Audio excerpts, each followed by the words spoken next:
Hello. So attention, this is not a vendor talk. I repeat, this is not a vendor talk. Although I work for a vendor. I know I stand between you and more drinks, so I'll try to be quick. This talk was supposed to be it used to be a 45 minutes talk. It's going to be a 20 minutes talk. So I'll run through some of the slides. What I want to cover basically is I'm going to talk about static analysis. Feels a little bit like going kind of 10 years in the past after all the talk about AI. I'm going to say AI to quite too much. What I want to cover is literally a couple of minutes just talking about static analysis and benchmarks, which are things I kind of love and hate.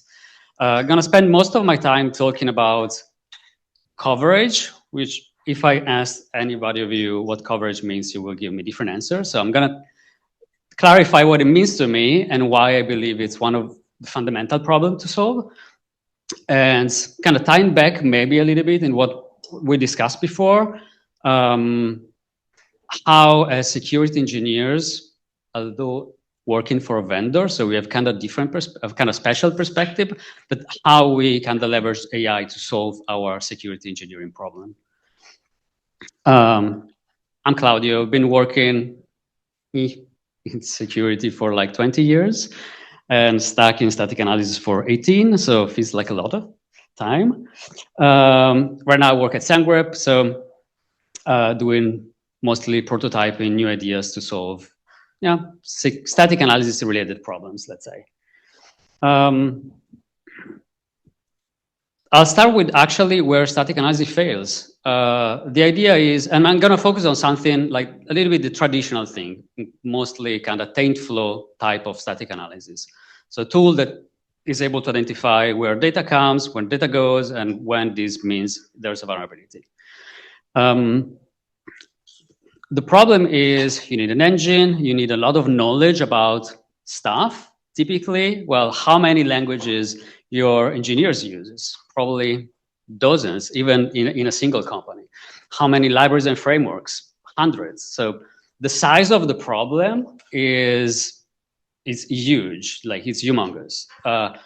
This is the fundamental problem. Like the statically analyzing source code means so many different things that it's very hard to build a tool that, a general purpose tool that will solve it for anybody of you, basically. And often when you try to benchmark such tools, you're going to end up doing it not in a very good way. I don't know.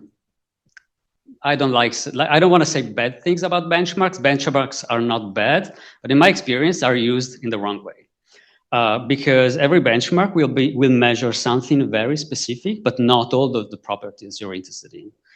Some benchmarks will focus on variations of how your engine is able to identify properties of the source code or how the source code is built in a specific language, maybe. Other benchmarks are not written for static analysis. They are written for, like, to teach, for example, developers about security problems. So you can use them to measure something.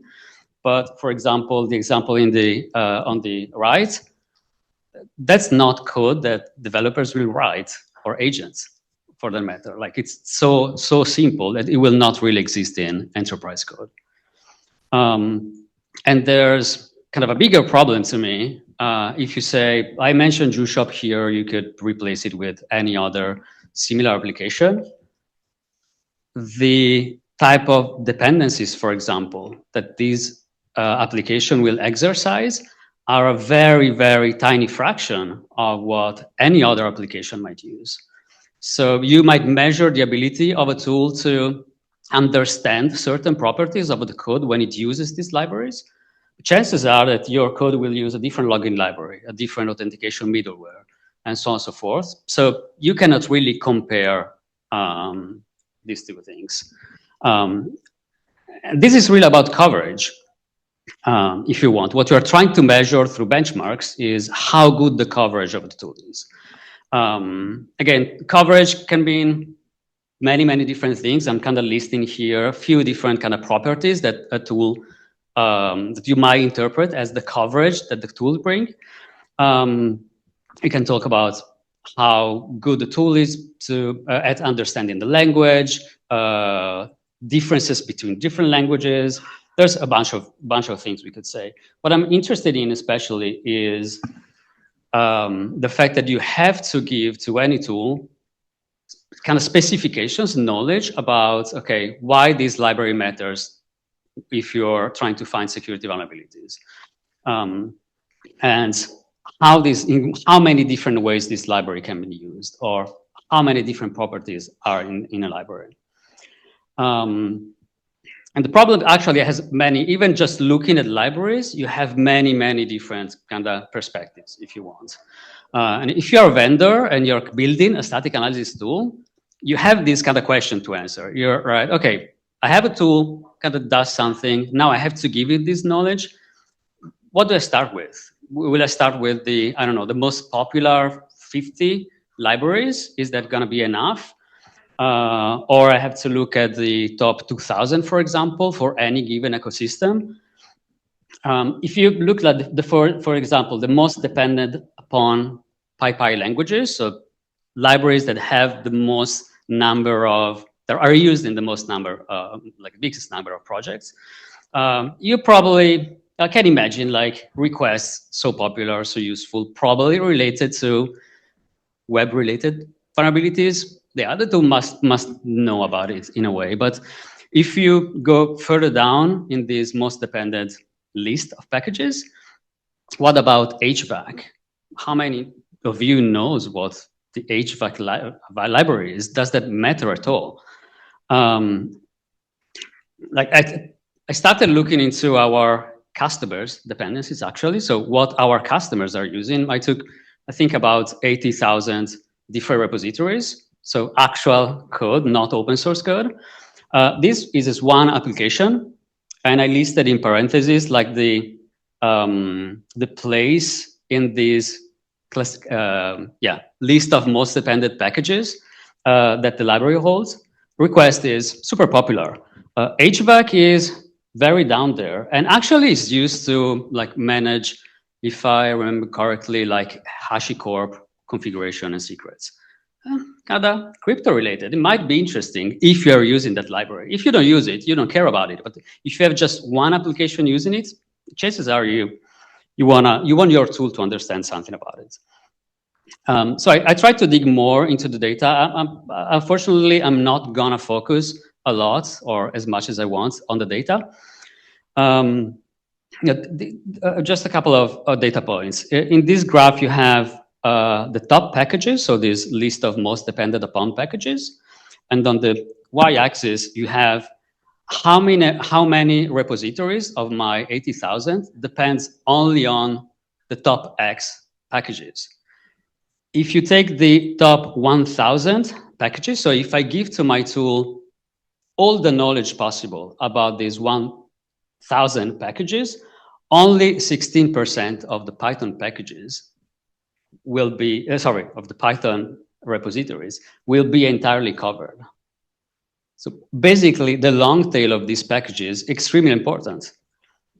And if you look at it from another perspective, if I take the repositories of your own enterprise, and I try to look how much their dependencies overlap, turns out they overlap very little. Because it depends a lot on the purpose of the application. Like an application doing a lot of agentic stuff will have very different dependencies than an application doing, I don't know, some kind of mathematical processing or, I don't know, charts and stuff. And backend and frontend dependencies will be very different. So even within your own repositories, every single repository might need a tool that's kind of specialized. So it's extremely hard to build a very general purpose tool. Kind of summarize here a little bit of these ideas, but one of the things I was kind of reflecting upon is that basically in an ideal world, every repository will have a customized sort of coverage that fits it in the best way possible. So how do we scale that? So if we say that every repository is different, I kind of listed about more than 100,000 dependencies between PyPy, Maven, and NPM, and there's many more languages. How can I, if I build this kind of tool, or if you want to customize the tool you use, how can you, well, build this coverage? I use Semgrep today. I've been working at different, with different tools previously. You have to kind of write these kind of rules. It's extremely time consuming. You have to do a lot of research to figure out, well, for every library you want to cover, what do you need to encode in these rules and how, and then write it and test it. There's a lot of work there. So something we've been working on, and that's really the security engineering type of work we've been doing, is how do we make this problem tractable? One of the biggest things is how do we reduce the manual work so you can actually write these rules very fast and error-free. If your tool uses YAML or JSON to write the rules, it's going to be extremely painful to write them manually. If you need to write, I don't know, 10, okay, that's fine. If you need to write 100, it's slightly more complex. If you want to write thousands, it's gigantic work. If you need to keep them updated, it's fundamentally impossible, especially if you have to kind of copy paste stuff between all these files. And there's a lot more details about why it's time consuming. We can actually use, it's a little bit of the things that like Adinis and G were talking about, like injecting AI in certain places allows you not just to build this system, but to actually automate the pieces of your work, which are like where you bring the least value fundamentally and keep yourself for the highest value pieces. As a security expert, writing like the act of writing YAML, it's literally definitely not where you bring the value. It's your security knowledge that's important. So we built something that's fairly complex, actually, and probably today I will build it in a very different way. It's kind of a project that started more than a year ago, maybe a couple of years ago. So before, like Claude Code, for example. So I will do things very differently. The image is terrible, thanks to the banana feature of Google Slides. But this is the components we built. The first thing we did is prioritizing packages. Like if we have these 100,000 dependencies we want to model, where do we start from? How do we know that the ones that are most rewarding for me, if I build a general purpose tool, or for you because you use certain dependencies specifically? Actually, let me skip this for the sake of the drinks that follow and go into the boxes a little bit. Prioritizing packages. Basically, I can feed into AI a list of the dependencies I use. I can give to the model every repository which dependencies it uses. I can break it down in many different ways. And that's very interesting because, let me skip a little bit ahead here. And actually, I can build front-end interfaces. I had no idea how to do that, but I can have the tool do it for me. So that's actually super useful. But I can have, for example, this prioritization where I say, well, these are my Python dependencies. These are specifically for your repositories, for example. And I can give them scores because, I don't know, they're very used across many repositories, for example, in your enterprise. So covering this library covers many things. But I can have the model go and get the documentation of this library, get the source code, look into what this library is doing, and for example, tell me, well, I will know that, of course, for some libraries, but SQL Alchemy can tell me, hey, you probably want to write SQL sync rules for this library. So it can actually point you to kind of specific things you care about. Well, and then in our system, we can click fancy buttons and make things happen.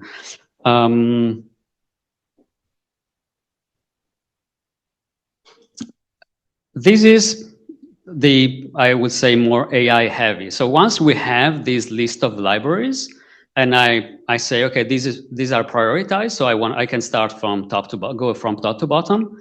What do I do with those? Usually, if I had to write the rule myself, I will have to go look at the documentation probably of this library if I don't know what it is, look at every probably classes and function and kind of parameters and figure out, okay, where the data might come from and where the data will go, where the variability might happen if this library is used in an improper way or unsafe way. I'm gonna let the LLM do this work for me. And this is where really I can go from spending days maybe investigating a library to spending just a few minutes sifting through the information that the model already produced for me. We broke it down actually in a series of different agents that look at different properties because it's way more effective. It's very similar to why you will break down a project like Jim was saying, and you kind of first create the architecture, you have different kind of sessions with different contexts. And what we built is basically a code review kind of agent that looks at what the code is doing. We are actually breaking down the library, every library, in modules or packages, classes, functions, methods, and then have these models look at every single function separately, because typically a sink is going to be a function, for example, or kind of related to a function call. So it's kind of a nice way to break it down. We're going to have this code review, a security review, where the model is going to look into whether data could flow from some place to some other place, and whether that could lead to a security problem. Other agents to look into specific attacks. So there's an agent that knows about path manipulation, another about cross-scripting, and so on and so forth. And they kind of all talk to each other to kind of inform their reasoning. And then they don't work entirely in isolation. And then there's a last step where an agent takes all this information and kind of evaluate if the different agents are, I'm saying agents way too much, sorry, but if they're consistent with each other. Because what I want to do next is, what I need to do next is kind of triage this information. And I don't want to, I want to reduce the amount of information I have to look at. So I want this system to give me automatically its confidence into whether the model are right or not. And basically, the only place where the human should be, in theory, if this whole pipeline works fine, is reviewing, as I was saying, literally in a web application, the information produced by the models. I'll show you a little bit in a second what it looks like. There's a couple of things, like here, for example, I have this Boto3 library. The system produced 124 annotations. I'll explain it in a couple of slides what annotation means. Extracted 16, 17, almost 100 like symbols. So basically packages, classes, functions, and so on. And here I have a list of kind of these modules and so on. So I can click actually on every of these symbols and basically drill down and get more information about, hopefully it's not too small. I can share the slides afterwards. I can look at the source code of this function. I have the output of every agent, so I know why they made a certain decision. I can see how they reasoned about that. Here I'm focusing on specifically this file name argument. And up there on the right, it's saying, oh, I'm pretty sure, actually, I'm certain this is a sink for path manipulation. I can filter stuff, I can sort, I can click, literally, if I click on like this like tag there, the symbol is added to a list. I can click on create PR, and I get a PR with my rules basically created. There's many, many more steps actually happening under the hood. But basically, we're going from manually downloading the code of the library, looking at code samples, and stuff that will take sometimes days, to literally just looking at the output of the machine. It's actually way more complex than that, because the way we need to build it, at least for our specific, from our specific perspective, we need to have a pipeline that's very deterministic, where all the rules, all the patterns follow very specific guidelines. So the actual rule creation is entirely, it's like a compiler, basically. Let me show you with an example here. What the system is producing is actually a piece of code. We call it a stub, because it's exactly like the source code of the original library. In this case, it was a database library. You see the function bodies there, 3 dots. So there's no function body. It's just literally the stub. So the function definition, in this case, with the class and so on. We have some step that takes the source code and generates this for us. And then when I say, oh, the system created an annotation, there's literally a type annotation that says semgrep.tainsync kind SQL injection. That's why we call them annotation, because the LLM is generating this annotation, and then we place it on the code. What we have after that is actually a compiler that parses again the source code and transform it into, in our case, transform it into a fragment of Semgrep rule. It could be anything else. It could be a Fortify rule, could be a covariety directive. It doesn't really matter. But the important thing is that it needs to be extremely deterministic, just like a compiler, because we need a specific syntax. And there's an interesting detail here. Let me just spend a second. I don't know how much time I have. Couple minutes? Okay, that's cool. This is actually, to me, okay, I'm kind of old, so the AI piece, yes, it's very fancy, but it's not the fancier than me. When you write like YAML, for example, or JSON manually, or kind of any other non-compiled language, the problem is you're gonna make mistakes. If you are copy-pasting stuff, it's gonna be terrible. You're gonna know you made a mistake when you're gonna run your tool, and it's not gonna find the stuff you were looking for because the rule has been poorly written, for example. The great thing about this is because we have a compiler, if I have a typo here, the compiler will tell me the code is wrong, just like writing any other piece of code. If I decide that, oh, my annotation has a different name tomorrow, or I want to, like, for example, I'm not using Semgrep anymore, I'm using covariety. Well, I just need to replace the compiler, but everything else stays the same. So I can still use this language. Actually, I built something similar in a previous life for another tool. And this is a huge speed up. If my tool evolves and the syntax, like the underlying syntax, the YAML, for example, is different or have new features, I just have to change the compiler. It will recompile all my rules with the new syntax that my tool allow. And if I find I don't know, I want to update these rules. In the case of Semgrep, it's kind of peculiar. We combine sources and sinks together in the same rule. So if I have many rules that share the same source will be written many times in every single rule. If I'm writing 1,000 rules, I might need to write this source 1,000 times. Now it's the compiler that generates all these 1,000 variations, updating them automatically. So it's a huge, huge time saver.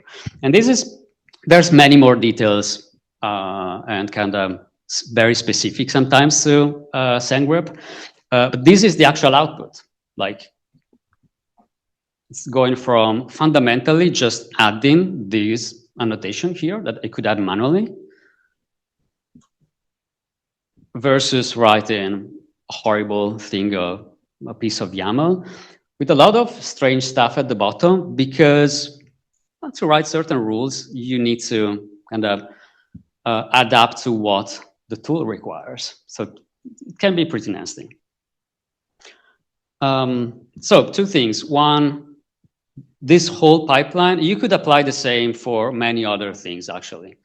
It's not just static analysis. You could do the same for any kind of tool, basically, that's based on code level, I would say, rules. It could be Dust or whatever. Reduces the scope of what I have to do. I don't have to think about how to write them, how to update these rules, where to go and find the information I need to write them. It's all provided automatically. So I can focus on what really matters. I don't care anymore about the actual syntax or all the stuff I was talking about. The only thing I have to know is what are the vulnerabilities I'm interested in, why they matter, how they present themselves in the source code, and validate that the models reasoned correctly, or potentially just add the annotations myself if I want, if, for example, there's a miss in the tool. So it's really letting the security researchers focus on the security aspect of the problem. And scaling, in our case, it's kind of extreme, because that's our job is, I mean, my team's job is write these rules. So that's 80% maybe of what we are supposed to do. We started, I would say, last year with a kind of a pilot project of these. And basically in 2 weeks, a single security researcher was able to write as many rules, 10 times the number of rules we already have for Python. And we spent a couple of years writing them. So a huge speed up. And we doubled support for these libraries. So it's really this combination of placing AI, LLMs, in where their knowledge basically is extremely useful, taking the human out of the loop where it's not useful, and automating in general, to be honest. We actually found stuff on customer code, which is fun.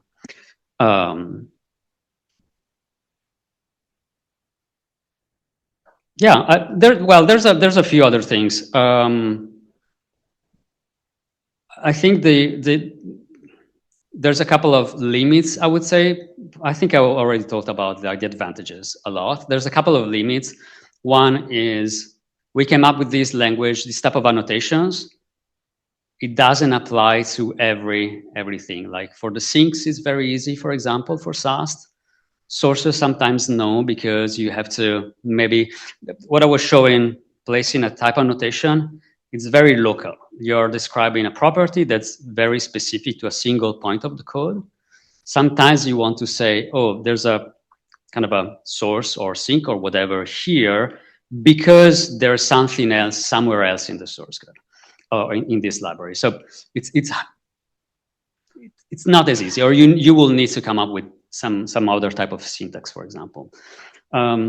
There's also a fundamental problem. If you go from writing, let's say, 700 rules in a couple of years to writing 7,000 in 2 weeks, you have a lot of other problems if you are building a production grade system, because, well, now your tool has to ingest 10 times more stuff. And the way you deliver these rules, well, have to adapt. So there's automating, I would say, can also kill you. Yeah, I would say I will just stop here. If you have a few questions, I will leave you with the takeaways there. We'll take questions. Sure, absolutely.